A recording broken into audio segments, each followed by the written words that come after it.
Sneakers and Cleats, the podcast.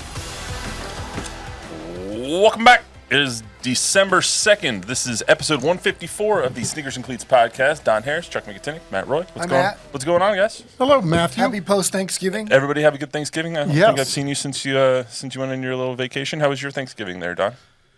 It was great. My son Grant and his wife Ellie came in from Phoenix, brought their big dog, and everybody was here. Big dog.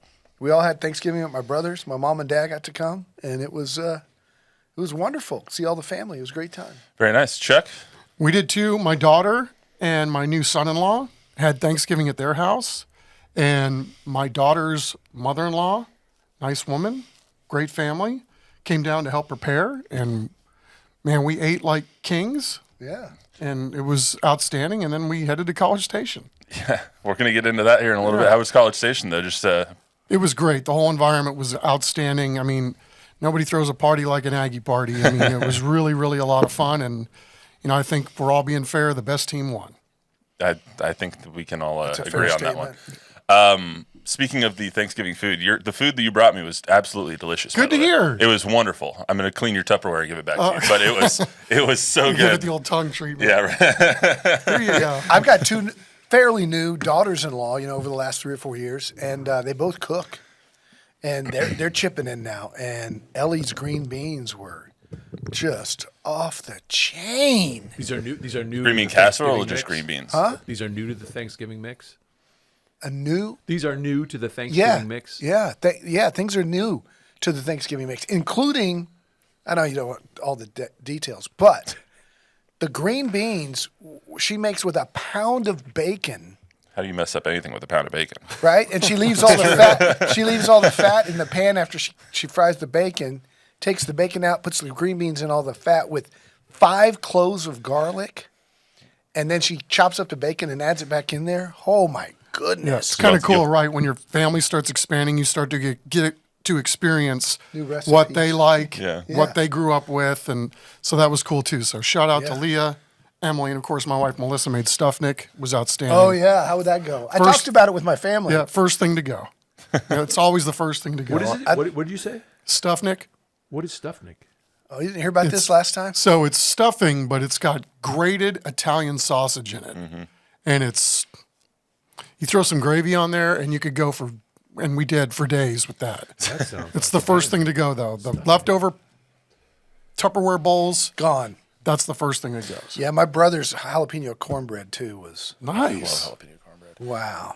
All right. Well, that's enough food talk for the day. I hope everyone had a happy and healthy Thanksgiving. Yeah, food for thought. Let's get back to literally food for thought. Let's get back to some sports here. We got UTSA ended their season at 6-6. I think that was just about as good as they could have done with the injuries and everything that could have happened. So we'll talk about the future. Plus, Don sat down with Coach Traylor last night on Sports Sunday. Talked about a wide-ranging plethora of topics, this including the revenue sharing aspect of everything. So we'll hear from Coach Traylor here in a little bit. Plus, the Spurs are now 11-9. Beat the Kings last night. Looked pretty good doing it at times. Wemby had a triple-double and all that. So we'll get into the Spurs and maybe if they keep trending in this direction, if they should make some moves before the trade deadline, accelerate the timeline a little bit. We'll get into that.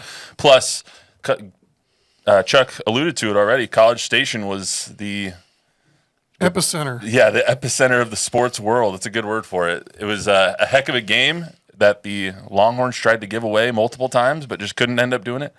And that the Aggies really just couldn't get going on offense. So we'll get into that as well. And if the Longhorns can still get into the CFP, even if they lose to Georgia in the SEC championship game. So we'll get into all that right now. No trivia today.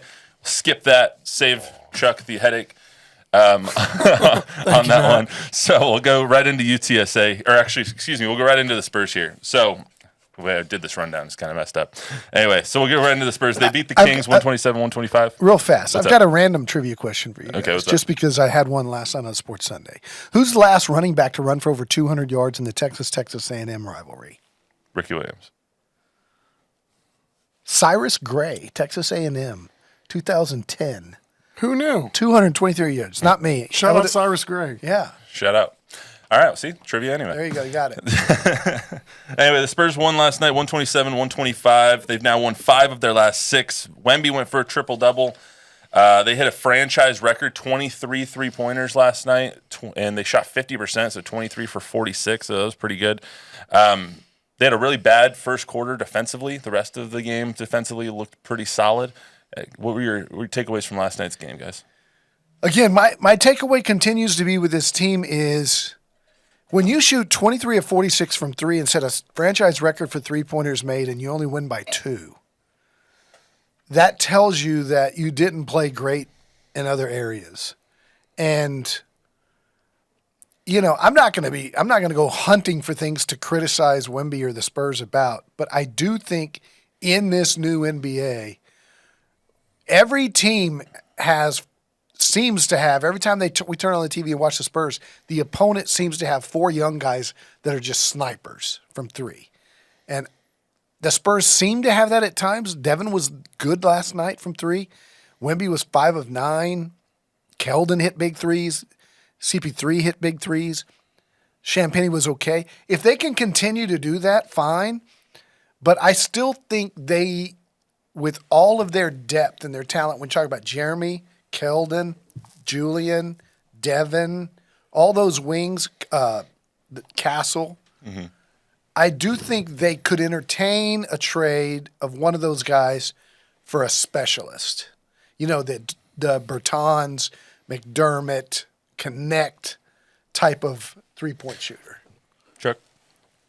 I mean, I think they've made a significant turn, right, compared to what we saw last year. I mean, a lot of what we saw last night, to me, looks like basketball finally, right?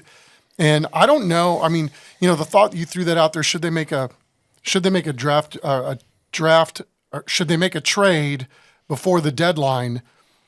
You know, I never really even considered that. You know, maybe that's something they need to do, but I don't know. I mean, it's like, I think right now, to me, it's who's earned the right to play the most minutes, right? And I think they're still trying to figure that out, right? Last night, sure. Bassey was the first guy up, and I don't know that he played great last night, so maybe you ride the hot hand there, whether it's he or Collins or Zach Collins. He's been buried. So, yeah, I think that he's taking a back seat now to Charles Bassey. You know, I just like what I see, right? It seems like it's a different guy every possession. It doesn't have to be one guy doing the yeoman's work on the offensive end. The ball is moving. Doesn't always look great, but there's an effort there, I think, that we have not seen before.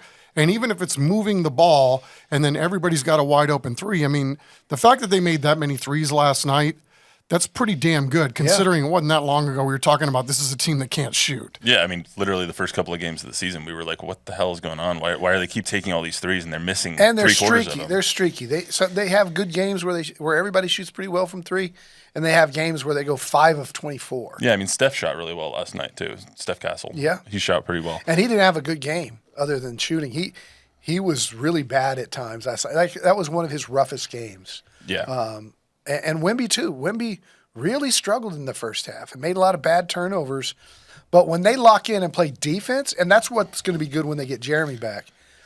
Jeremy, if he doesn't sabotage them offensively, does a great job on defense. And Jeremy's ahead of schedule with his thumb, too. So. Yeah, he hustles, he's physical, and he'll give him that edge. Because last night was a lot of Matador D in that first quarter. Why does it just seem like there's full quarters where this team just doesn't care effort-wise? Like their effort or they get like sad or down on themselves after committing a turnover and don't run back on defense. Like why does it seem like that all the time? It's human nature. Because it was man. like that last year too, and it was like that for longer last year. They would do that for full games last year. Now it's just like a quarter here, a quarter there. It almost seems like they take it off. Yeah, Mitch Johnson pointed that out last night too, and I think he was directing his words towards Victor.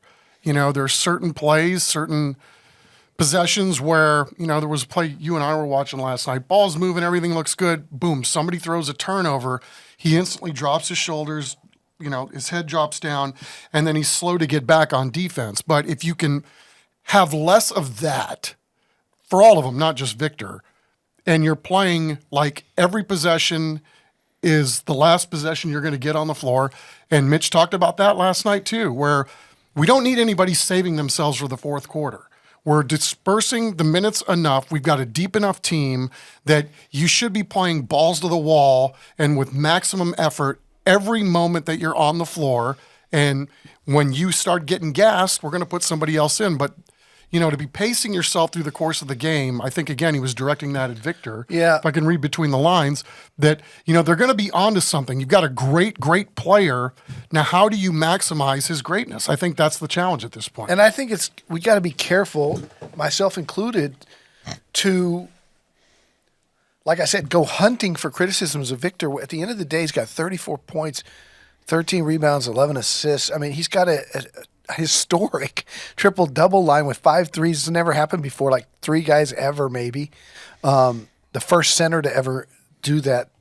And here we are, myself included, looking for things to nitpick. We all want him to dominate in the post, and he's just not going to do that. He's going to, although he had some really nice post moves last night, and he had a couple of fall-away jumpers. They got him some mismatches on Malik Monk and on Yeah. De'Aaron Fox, and Yeah. they were able to kind of get that switch. And So he Harrison had Barnes some was small- really adamant last night after the game about Victor is Victor.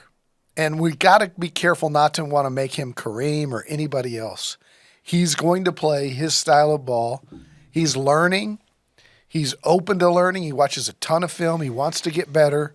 And so if he's going to take 9 threes in a game, we're going to have to live with that, although they have to be good shots. And Chuck and I joke is the worst thing that can happen is he hits his first one, because then he just keeps shooting. Yeah, but I mean, thinks they're all going to go in. But that's his game. Yeah, I mean, those ones he hit in the first half were pure, man. Those things were not even barely touching the net. So those things were good no matter what. I mean, and he looks smooth.